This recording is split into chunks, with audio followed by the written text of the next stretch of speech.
Thank you. Delighted to be here. As Jay said, I'm going to talk about PROF, which is a remedy, as we view it, to the problem of MEV. Now, PROF is academic research, involved a collaboration between my group at Cornell Tech and Andrew Miller's group at UIUC. But it was designed with practicality in mind, and it's just about ready for prime time in our view. As I'll mention at the end of the talk, there's even a dollop of funding available for anyone who wants to help us advance the technology. If you're interested in building it out, I'll give you a pointer to an RFP that Uniswap Foundation has kindly authored with us. Now, I assume that most of you are familiar with MEV, but perhaps not all of you. So let me explain for a few minutes what MEV is. MEV stems from an unfortunate fact about blockchain systems as they're designed today. Blockchain systems are decentralized for the most part, but at their heart is a form of centralization, and that is in the process of transaction ordering. So, for example, a validator might receive 3 transactions, transaction 1, 2, 3, in that order, and it might choose to include those transactions in the block it's building in the order in which it received them. But it has the option not to. It can change their order. And additionally, it can inject its own transactions into the block. It has full latitude in this regard. Okay, well, what's the significance of this power possessed by a validator? It turns out to be quite important. Here's an example. Let's suppose that Alice here sends a transaction into the mempool for a DEX. She wants to trade 1,000 ETH for a new asset called Bob's Bubble Token. Right, so she sends in a transaction to buy Bubble Token. Once she's purchased her Bubble Token, the price of Bubble Token will, of course, rise. And this will happen in the decentralized exchange to which her transaction has been sent. Well, the validator that includes Alice's transaction in a block essentially has foreknowledge of the fact that the price of BBT is going to rise when Alice's transaction is executed. And it can take advantage of this knowledge in the following way, through what is referred to as a sandwich attack. The validator, knowing that the price is going to rise, can inject its own transaction into the block before Alice's, in which it buys Bubble Token, because the price will rise. Alice's trade gets executed, and then the validator turns around and sells its Bubble Token. The result, because of this rise in the price of Bubble Token between the validator's purchase and sale, is that the validator makes a profit. Where does this profit come from? It comes from Alice's pocket. This is one example of what's called MEV. There are many other ways in which validators can play games like this. But my group at Cornell Tech initiated the study of MEV in a paper led by my then PhD student, Phil Diane. And in this paper, we coined the term for this process or power on the part of a validator to reorder and inject transactions, called it minor extractable value. Later got renamed by the community maximal extractable value. But this in a nutshell is what MEV is. And as you can see, it's harmful to users in many forms. Not all MEV is harmful, but much of it is. Today, there's a sophisticated supply chain for extracting MEV from users' transactions. It doesn't just involve validators. There are other entities competing to build blocks on behalf of validators and to squeeze out as much MEV as possible to bribe validators to take their blocks. And in this supply chain, there's intense competition to extract as much MEV as possible in order to land the blocks that individual participants have constructed on-chain, to get them taken up by a validator. And this is sometimes referred to as proposer-builder separation. So the most profitable block, profitable in the sense of paying the validator the most based on any MEV gains, is the one that the validator will naturally choose. And this, as I've mentioned, is harmful to users. So we might ask ourselves, is it inevitable that such competition should take place? Does the MEV supply chain have to be there? Well, I'm going to give you an informal proof that this is the case. And I think this proof captures an argument that much of the community adheres to. Here's how the proof goes. Suppose there are two blocks, B and B star, and validators offered a choice between them. Right? You can see them as emerging from the MEV supply chain I mentioned. Now, B pays a reward R to the validator. Right? B star pays a reward R star, which is greater than R by some tiny amount, epsilon. Which of these blocks, given this choice, is the validator going to choose? Well, if the validator is rational, of course the validator will choose B star. It's going to choose the block that gives it the larger reward. Well, where does the reward in each of these blocks come from? Where does the R star come from? That comes from MEV extraction.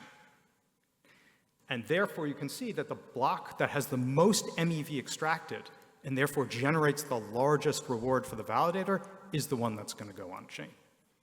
And so this aggressive MEV competition is unavoidable. QeD. Well, this is a pretty depressing state of affairs. So let me now prove to you the opposite, that MEV competition is not inevitable. Here's how this proof goes. Looks very similar to the other one to begin with. Suppose the validator is offered this choice of blocks, B pays R, B star pays R plus epsilon. Which is the validator going to choose? Well, of course, it's going to choose the block with the higher reward. Okay, so far so good. But here's the difference.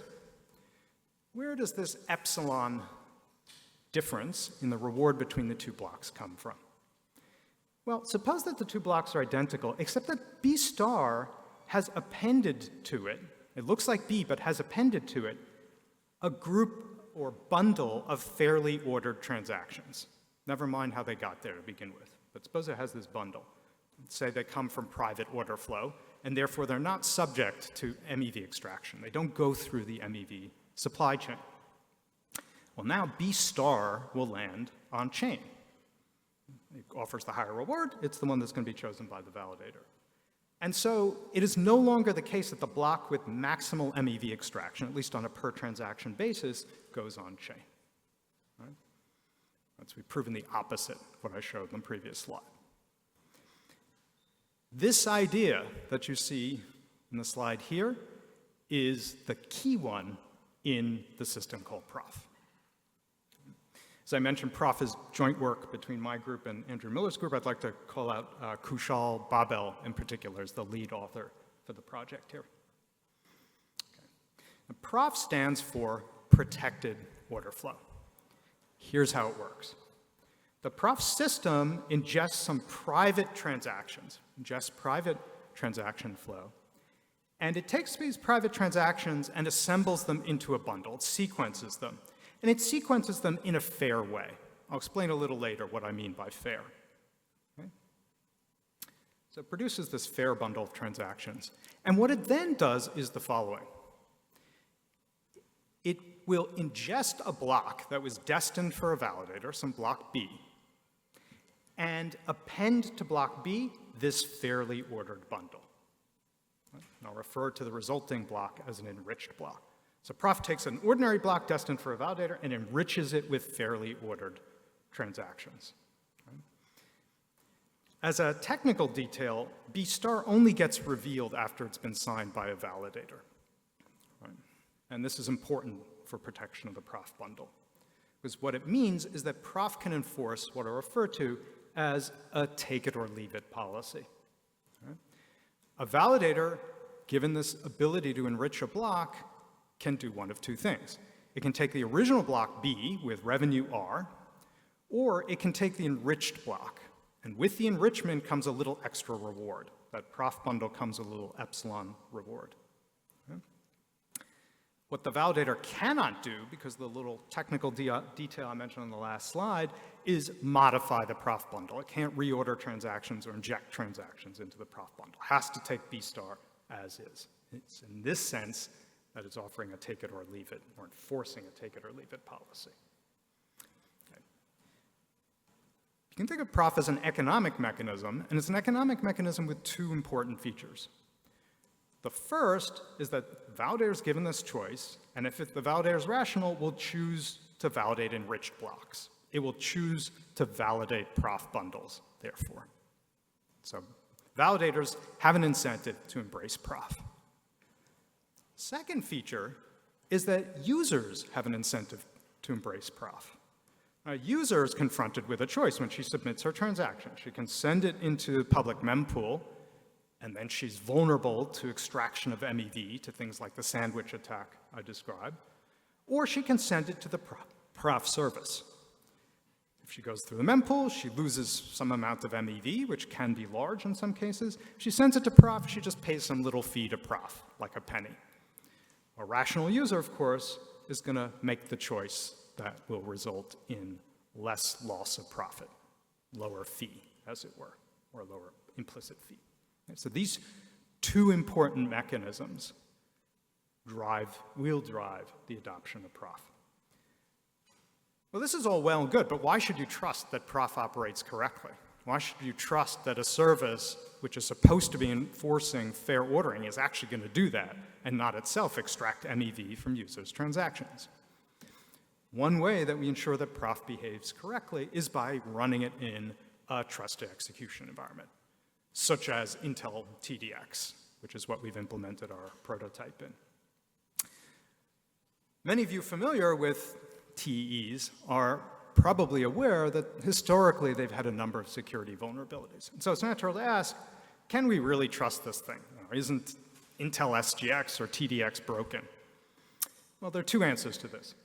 First, the secrets in the TE, namely the transactions that are being processed, are only temporary secrets. They don't need to be protected long term. So we're not demanding of the TE the stringent properties that we might be in a different environment. But additionally, that ship has already sailed. Right? There are already blocks being confirmed in Ethereum, and have been for the past year and a half, that are built in TE environments.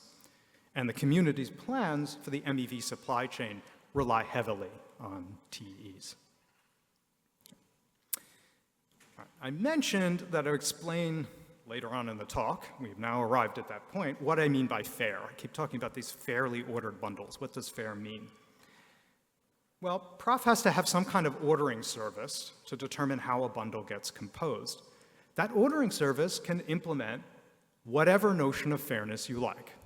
For instance, it can ingest encrypted transactions that get decrypted inside the TE. It's hard to manipulate transactions when you can't see them. Or it could implement first come, first serve ordering in a centralized or decentralized way. Or both. Turns out that the two are actually complementary. You can have both of these at the same time. Or neither. Basically, you can pick your favorite notion of fairness for the PROF ordering service. PROF is agnostic to the type of fairness used to build PROF bundles. Okay. So briefly then, PROF ensures that transactions are fairly ordered. And importantly, it aligns with the MEV supply chain trust model, use of TE and various other things, and with the incentives of the MEV supply chain model. In particular, as I've argued, rational proposers or validators have an incentive to embrace PROF, to accept blocks enriched with PROF bundles, and rational users have an incentive to embrace PROF.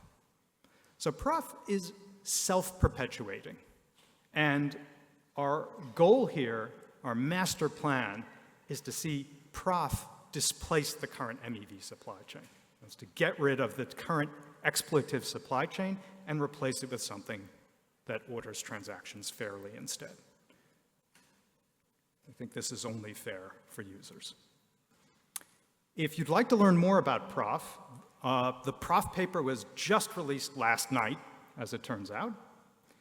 And I mentioned early on that there's some money available for helping develop PROF, which is an open source system. We encourage anyone who's interested in it to take it and run with it.